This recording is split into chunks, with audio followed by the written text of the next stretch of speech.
Palmer. My name is Janet Palmer, and I'm interviewing Mr. Otis Alvin Barge Jr. for the Veterans History Project at the Atlanta History Center. Mr. Barge, would you please state your full name and spell your last name?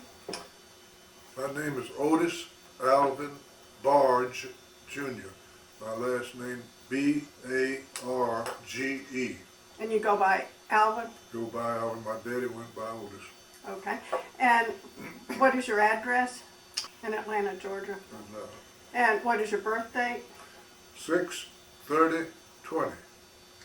And what branch of service were you in during World War II? U.S. Navy. And what was the highest rank that you attained? Lieutenant Commander. And your serial number? 107041. Okay. Mr. Barge, just to start out, I'd like to get some information about your background and what you were doing before you went into the service. All right. I was born in Atlanta, Georgia. I'm a fifth generation Atlantan. And we have great grandchildren, so they're eighth generation Atlantans. But I went to Scramble School in Atlanta. I went to Wee River School in 7th grade, and then I went to North Fulton High School. From there, I went to Georgia Tech. My daddy had gone to Georgia Tech. And just the last day, Daddy mentioned to me, you know, you might want to go into naval ROTC. You have to do 2 years of ROTC there. We all did at that time. So I went over and signed up at the last minute, and I was accepted to the Naval ROTC program for 4 years. I was going to be, Naval ROTC program was at 4 colleges at that time: Northwestern, Yale, Harvard, and Georgia Tech. So I put that 4 years in, and each summer, for 3 summers, I went on naval ships in training there. The first 2 were on battleships, and the third time it was on the destroyer. And we had a very interesting time. We were at Guantanamo Bay, stopped there once, stopped at Havana twice. We were at New York, we were up in Vermont once, and of course we left at Charleston, South Carolina. But they were really interesting experiences. Of course, we worked our fannies off. We had to swab the decks and do whatever, but also they taught us about navigation and how to run a ship, so it was very useful, and I enjoyed it. And while I was at Tech, I never had played a musical instrument, but I joined the Drum and Bugle Corps. And I beat a bass drum. Well, that wasn't a big deal, that was simple, but my senior year I was head of the Drum and Bugle Corps, so that was, and by the way, the fellow who graduated before me and had me be the leader, his wife, his widow, is now at Lynbrook Square, and I see her quite often, and I appreciate all that he had done for me. Well, in November of 1940, I was a senior at that time, and I had a blind date. I want this to go on the record because I think it's very important for people today. I had a blind date with a freshman at the University of Georgia, and here I am, a senior at Tech, but I had a blind date over at the Tech-Georgia game in Athens. By the way, whenever I go to Athens, I try to get out of there as quick as I can, because if I died in Athens, I'd never live it down. But, so that blind date went on for my senior year, and then I graduated in '41, and I was an ensign in the United States Naval Reserve. Well, I told my wife it's 3 things. She had to be about the person I would ever marry. One, I couldn't be more than 3 years younger than me. She had to have a college education, and she had to love me. Well, she got busy and finished in 3 years. Well, so I'll go back to the naval part. In August of 1941, I was called to active duty to Charleston, South Carolina. And was at the inshore patrol base there, and was a recruiting officer and whatever else, stood watches and did some work out aboard small craft, not big ships, but small craft. And was there for, till, well, I also went up to Boston for a 3 month tour up there, but then spent mostly of a year, but in fact it was till May of 1942. And I was assigned to a ship out of Charleston. It was a 157-foot long ship, a converted yacht, and it had armament on it, whatever, depth charges and so forth. So I went there and understood that we were going to go down around to the canal, Panama Canal, and up to California. Well, on the way I took sights of the stars and tried to locate our position, because I, looking around, there weren't but 5 officers, and the other 4 didn't know anything about navigation. But our ship shore radio was good for 50 miles, so I didn't think that was too good. But we got around there in San Diego, and a couple of weeks we left, and they gave us an envelope and told us to go on out to the seaboard, and we figured we'd go out to the seaboard and we'd meet up with a convoy and we'd go on to the Hawaiian Islands. We knew that's where we were going. Well, we got to the seaboard and we were the only ones there. So we opened the envelope and it said, deliver the mail to the Hawaiian sea frontier. That was it. So here we are on a 157-foot boat with all, we had some good chief petty officers aboard that had been in the Navy. They knew what they were doing. But we set sail and had 13 minor breakdowns on the way over. They stopped a few hours and fixed some. But How was the trip? I mean, other than that, it's the Pacific. The Pacific means peaceful. So it was pretty fine. good. It was all right. But the crew was good to me. They knew I was the only one to tell us where we were. And the last couple of days, they brought me breakfast in bed. How many people were on it? Oh, we had 60. So the evening, I said, tomorrow morning at 6 a.m. we're going to see the Hawaiian Islands. Well, I'm telling you, the next morning the bow of the ship was down so low you couldn't imagine it. The whole crew was up on the bow, looking to see if they see land. And if they hadn't seen it, they'd have thrown me overboard, I'm sure. But we did see it, and we went into Pearl Harbor there. Of course, this was a year after Pearl Harbor. And then we went between all the Hawaiian Islands, Palmyra Island, Johnston Island, and had one trip to Midway, escorting small freighters from one island, one base to another, out in that area of the Pacific. Was it still on that same 157? Yeah, oh yeah. Yeah, we had sonar had it running all the time to detect any submarines that we might come across. We had depth charges to drop if we did. Had one 3-inch gun on the bow, machine gun. But yeah, we were busy, but we did get to shore on those islands for an afternoon or something. But it was a good experience, and we did not get into any enemy action on it.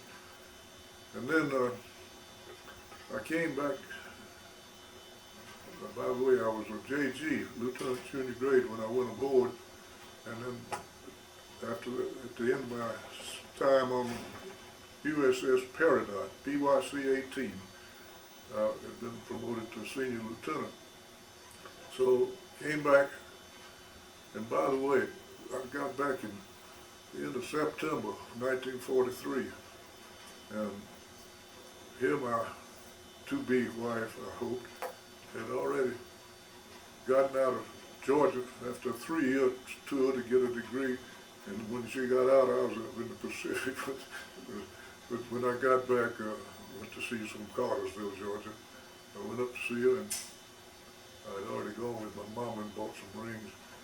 And we took her up to Reservoir Hill in Cartersville and asked her if she would marry me. And she said yes, and I gave her an engagement ring. She had been carrying my SA fraternity pin in her pocketbook. She wouldn't wear it out because I wanted to see people do things. And I said, well, when would you like to get married? I was going down to Miami, going to be down there on a refresher course, and then for about 6 weeks, and then go back to sea. I said, when would you like? She said, a week from tomorrow. I said, well, you can't do that. My mother couldn't get ready for it by then. Well, it turned out my mother and Daddy had already made out a list, and they had everything set up, and her mother too was in on it. And I was just a pawn. I just happened to be back, and so that was that. And we did marry in Cartersville, the Baptist church, and I'm a Methodist. And I took our preacher up there to be sure they handled it properly. And then we had a 10-day honeymoon, and then went down to Miami and signed in down there. Did she go with you down there? Oh yeah, She did. Yeah. And after being there for about 6 weeks, we all had to take a test after we took this preliminary refresher course. And they called me in and said, we want you to stay down here on the staff. So I wound up being 1 year in the middle of the war, just married with my wife. And then I was sent out again to the PC patrol craft 1134. It's 175 feet. That was a lot bigger. Not much. Had about 75 crew on it. When you were in Miami, where did you live? Did you live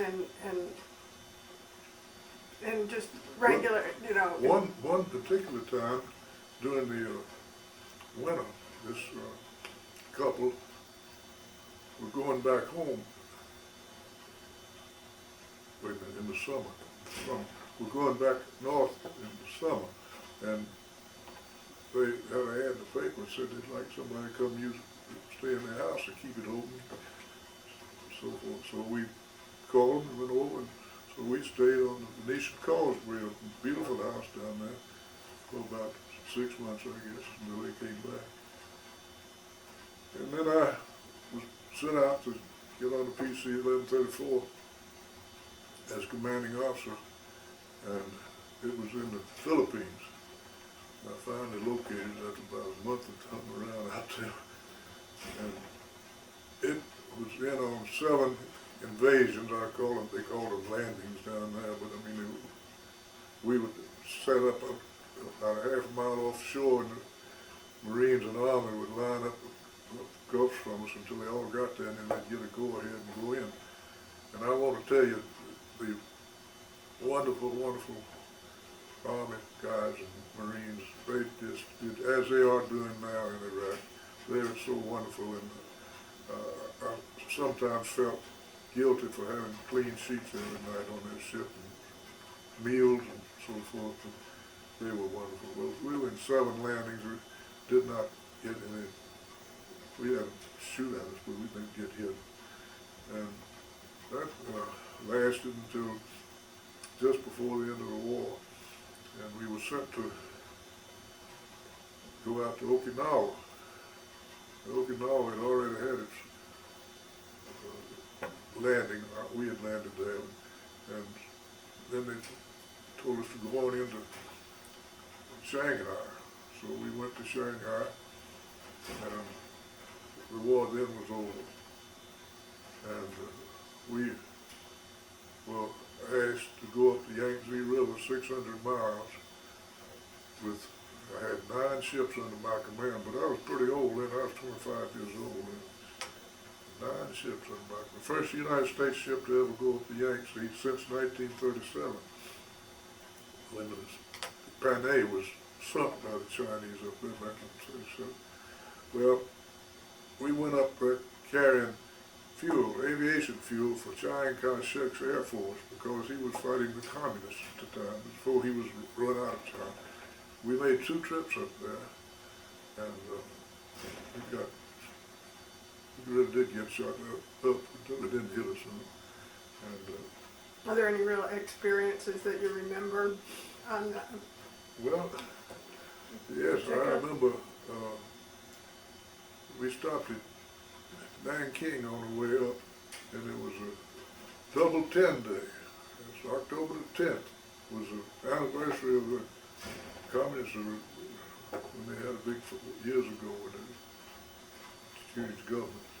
I remember I went in with my uniform on and went to this auditorium, and nobody paid any attention to me.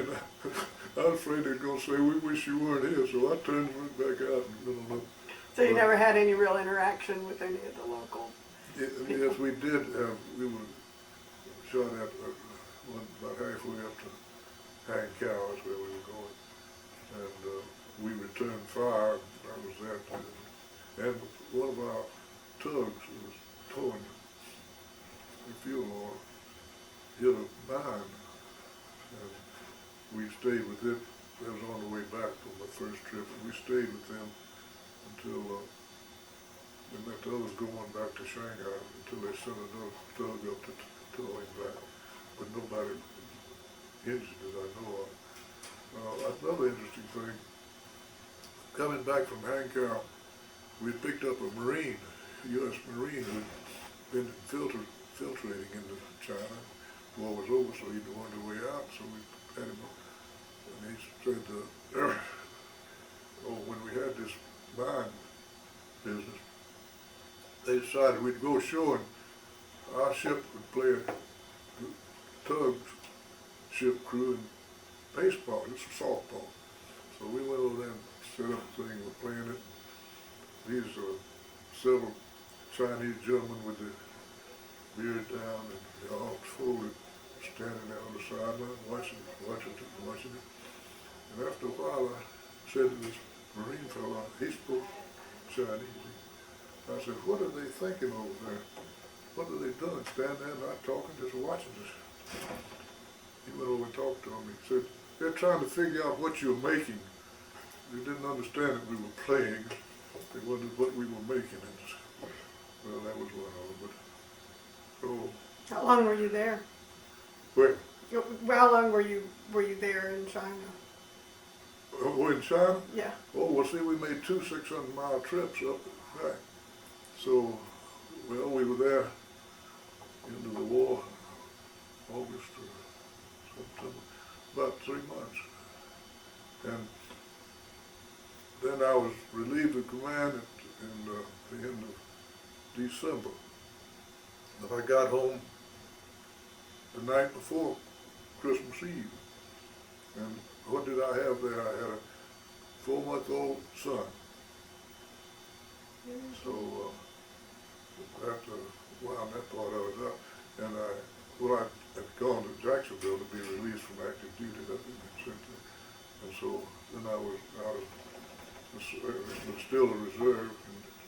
And later on in May, I think that I wrote and asked to resign because I had a construction business going. Daddy had gotten this fellow to work for him, and I was planning on taking about a month off and go with my son and my wife to Florida for a vacation after getting out of the service. I was going down there for about 30 days.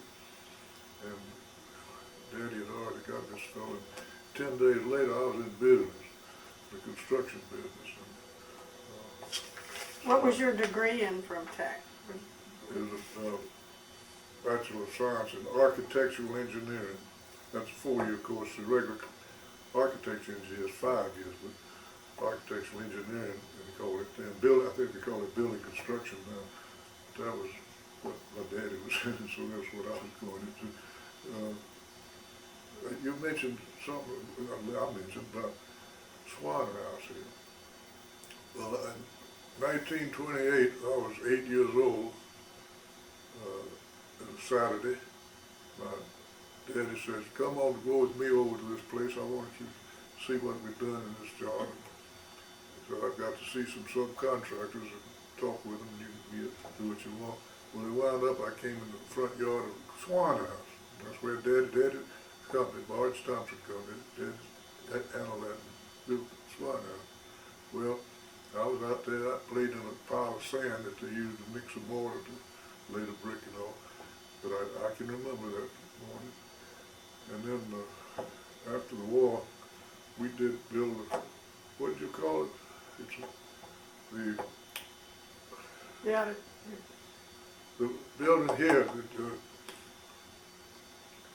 Was it Mac? Franklin Garrett had his office down, but it's an auditorium with seats and all in there.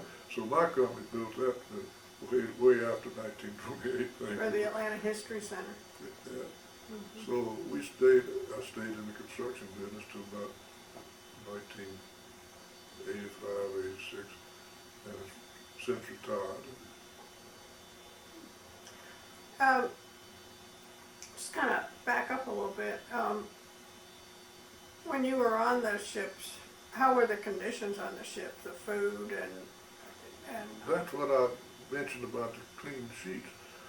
That I appreciated the Army and the Marines because we did have good food and 3 times a day. And yes, of course, what the difference was, if your ship got sunk, you didn't just get hurt.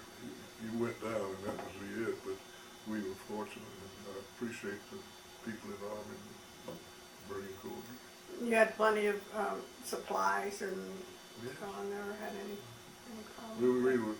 We had a machine that changed salt water into fresh water, but it didn't do it as much as you really want. So we had to be very careful about. We didn't get to take many showers, but the food was all right. Yes, it was. And did you have your own cabin? Well, I shared it. You did share it, just with one other person. Do you remember where you were when you found out that the war was over, and how you felt, and just kind of the whole environment of that, Well, of finding that out? I'm probably not supposed to say this, but we were on our way to China. It's just our ship by ourselves. And, I can't tell you exactly where it was, but it was way off from shore. We went into a floating dry dock, and they were working on, I forget what it was, but we heard the news about the last bomb had been dropped in Japan. It said they were true. And I had some medicinal alcohol that was only supposed to be used in case of problems. But I took it, poured it in with some, I don't know, it was lemonade or what it was, I had a jug of it. But they really didn't drink it, and I thought I was trying to help them out and let them rejoice, but it didn't. But anyhow, that's the night. So you did that for the whole Yeah. ship, and they didn't want it? Yeah. Well, they didn't say I don't want it, just didn't. But they were all happy, I guess. Yeah, Everybody was. They figured it'd be good to get home. Yeah. But then we had those trips up and down the Yangtze River. Mm-hmm. And then when you were coming home, where did you come back into? Where did you say you came back into when you Came back into Seattle, and then Seattle. then we flew down to Jacksonville to be released from active duty. But I want to go one step further. I started out with this situation about my blind date. Yesterday was the 164th year since we got our blind date. November 30th, isn't that yesterday? That's it. Yeah, at the University of Georgia, the football team. And we've been married 61 years. Congratulations. How was correspondence during that time? Well, I found out about my son being born about 4 weeks after I got a letter my father had written and said that he was taking my wife to the hospital to believe it was time for to have a child. And then about 6 weeks before I found out what it was. So, couldn't get too many letters through. Well, but they were just late. Yeah, Just I've late. still got every one of them. Do you? She's got every one that I wrote. But we haven't looked at them in 20 or 30 years, but we got them in boxes.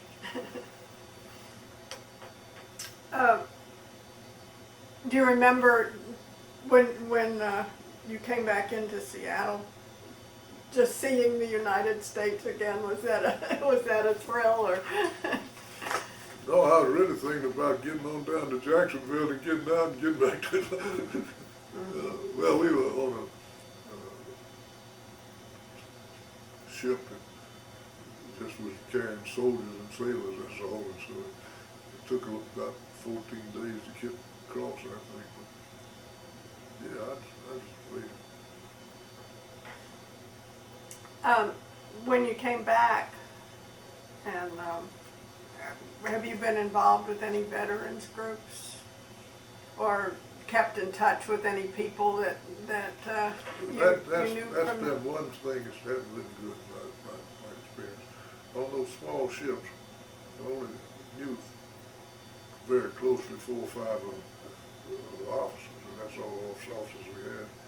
And they were spread out over the United States, and I really had not been in touch with them. Of course, I was in touch with plenty of people here in Atlanta who got back in the service. Still know some of them. A lot of them are not here anymore. But we were here the other night when they had the veterans dinner. I have not been a member of the organization. And you said your dad had suggested that you join the Navy, ROTC. Was there a reason for Navy? No, he was in, not in, he was doing building work, World War I. He was not in the service, but he moved around the Army camps. Oh, really? And did that, but I don't know why he, sure I'm glad that was a wonderful thing. And the other wonderful thing was that 10 days after I got out, I was in business. I'd never been in business before. I'd worked summers while I was in high school and at Georgia Tech in some of Dad's jobs for a month or 2. When you were here, you said for 6 months or so down in Miami, right after you got about a year after you got married. How was life here and back at home during that time with the war going on? Well, we didn't do a lot of traveling, but we had those, what are they, A stickers or whatever they were, where you could get so much cash a week or a month, whatever it was. Things I thought did very well. Of course, everybody was busy. The thing that was so wonderful, these places that I stopped at, the Philippine Islands and also up in around Hawaii, they're just magnificent how the things were sent out that had been manufactured here in the United States. In fact, I got to Pearl Harbor about a year after the Pearl Harbor explosion, and that place was cleaned up. They've got many of the ships up and repaired them and ready to go. The country really was behind it 100%. They really was. Absolutely. Have you been back to any of these places? Oh yeah. You've been to Hawaii, Oh yeah. Pearl Harbor. China, Australia, Philippines, yeah. Did you, when you lived in Miami, then did you have a victory garden or do any special things with? Of course, you were in the service, so you were helping the war effort. But were there any other things that you particularly remember as far as life, at No, but home? you mentioned vegetable garden when we had the Cold War with Russia 30, 40 years ago. I started vegetable gardening at my house on Woodward Way. I raised about 20 different vegetables there. I was doing that because I was afraid if something happened, blew up in Atlanta or something, I'd have something to eat. But then I'd had it all the way until we moved to Lynbrook. But I often wondered that when those products came due, and there's nobody else had anything to eat, they'd come over and take all my vegetables. So, but anyhow, I enjoyed doing that. In fact, I still raise tomato plants from Lynbrook. While you were, oh, excuse me. What? While you were gone, what did your wife do? Did she stay down in Miami, or did she came back? She came with me. She lived either with her mother and daddy in Carterville or with my mother's back and forth. And your father continued to do construction during the war? Oh, yeah. Okay. Are there any experiences or people that you particularly remember that you haven't mentioned that you'd like to include in this?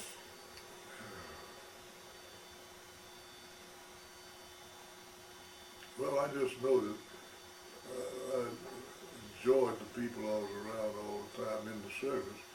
As far as, well, I'll tell you one thing that I didn't mention. We spent a good bit of time in and out of Shanghai, and when we later went there, when the wife and I went there, well after the war, but they had bicycles, but when we all went there, they had rickshaws.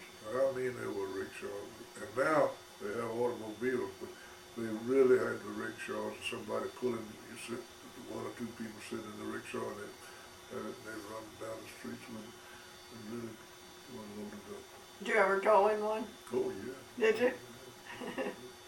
That's a beautiful view down there, looking out over the river from Shanghai. Huangpu River. Huangpu River went down and joined the Yangtze. You go down there and then we went up the Yangtze. But it was, those two trips up the Yangtze were nice to see people working on mountainsides. I mean, everything was under cultivation, it looked like. So when you actually went into the towns, other than you said you had went to a theater and nobody really even noticed you. If you did, so did you not have any interaction at all with the people, or not much? The local people, of course, they spoke Chinese. Well, I couldn't speak it in it, but we had a life going on the ship. We had to take care of what's going on there. We even made a washing machine from stuff stored. We got off the shore somewhere, a big old oil can, and got a thing and turned around. And we had a dog we picked up in the Philippines. In fact, we picked her up at Lady, L-E-Y-T-E, not lady, L-E-Y-T-E, that's where we picked her up. And the crew really liked her and took care of her. But on the first trip up to Hancock, we had just pulled off dock coming back. And I said, is a lady aboard? I said, no, couldn't find her. Well, I couldn't go back, and I know what happened, because I saw she was pregnant too. I'm sure that some Chinese family had 5 or 6 little puppies to eat that night, and because they did, I did see several times a cat would be tied with a leash and a collar outside of a house, because they didn't want somebody taking any animal in, something to eat. Sure. Do you feel that your experiences had some impact on the rest of your life and your career?